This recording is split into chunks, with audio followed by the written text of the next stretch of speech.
July 31st, 2020. Let's look at the deal of the day.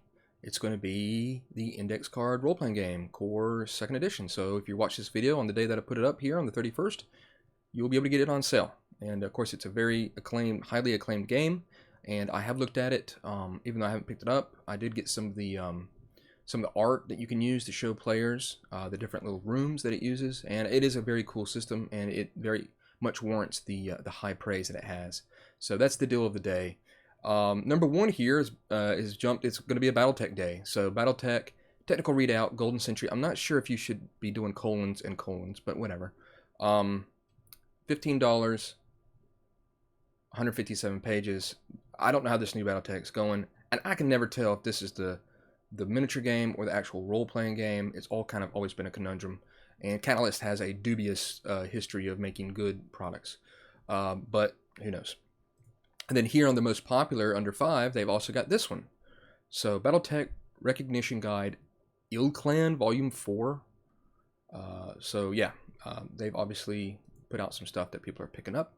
And then we're going to go down here. We're going to look at, let's look at this one. Savage Kingdoms 3 Core Rulebook. Pretty cool. $8, 401 pages. And a video. Of course, I love videos with products, and I do that with my stuff as well. It doesn't take that much work. I guess some people don't like being in front of the camera. This looks okay. I mean, I've not really gotten into not looking at the system too much, but I mean, there could be some good stuff in it. I wish that the writing was a little bit darker on that background there, but 30-page preview is pretty cool, and I love previews, and most things need to have previews, in my opinion. And we're gonna look at. Let's look at this APOCTHULHU, kind of a weird name. No preview. It's $18 pretty much for 76 page. It is a quick start, but 18 for 76. No preview. And this is obviously going to be what if the Cthulhu mythos, if they win, if the elder gods and stuff, they win, and an apocalyptic world afterwards. I mean, that's kind of a neat idea. I just think that there needs to be a preview. Pretty much for anything. You look at, and then especially when you got a price like that. So yeah, that's interesting. Some of the stuff we saw yesterday is still there, but you know, some stuff has jumped in. Nothing that really catches my eye. But let's go up and let's talk about this right here. We'll use this little this platform here to talk about this. So here's the ones that are still, you know, we've seen, and let's talk about Vampire 20th Anniversary Edition.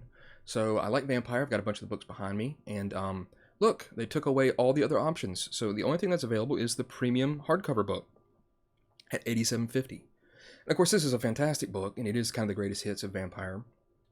But they didn't even remove this part telling you about the other standard edition, a standard color, and the black and white editions that they, for some reason, removed. Well, of course, I think we know that reason.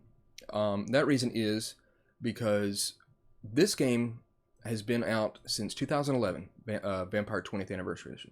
And to my knowledge, it has never left the best-selling titles in all those years. We're talking about, you know, almost 9 years it's been there.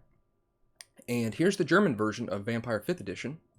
And then we go way down here, and here's 62, number 62. Here's the 5th edition of Vampire. And, yeah.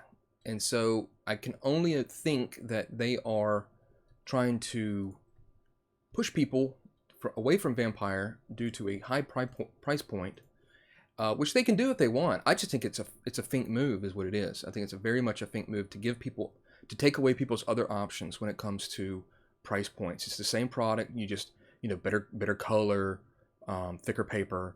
But why would they remove that? The only reason I can see is that they're going to go, hey, you either buy the premium at $87.50, which I have done, but that's because I had a choice, and that's the choice I wanted. But now they're pretty much saying, hey, you know, some people don't like PDFs. They like having a physical book. So you need to go, and let's take a look here. You can see that even this game, right here, another big fan of, I'm a big fan of, Werewolf the Apocalypse 20th Anniversary Edition. There's all the options that Vampire used to have. And it's even beating 5th edition when it comes to best-selling titles. Now, I'm not 100% sure about how they get these numbers for these things. But to me, I think this is just asinine, that they would remove lower price points to try to, I think, to push people towards the cheaper option. And I just, yeah, I think it's a think move. I don't care for it. I think that's kind of bogus. It obviously, you know, that game's been out for 9 years and it's still beating their newest edition of the game. That's got to be ruffling some feathers with somebody. So, yeah, there it is. A couple things to look at. I hope you've enjoyed. If you pick up any of these, I will have the links down below. You know, let me know if you did pick them up, if they were good, like this Savage Kingdoms 3. If you pick it up for $8, let me know. You know, the link's going to be there. If that looks like something you're interested in, go take a look at it. And then let me know if it was anything that was worthy of the click. So I appreciate you watching, and I'll see you tomorrow.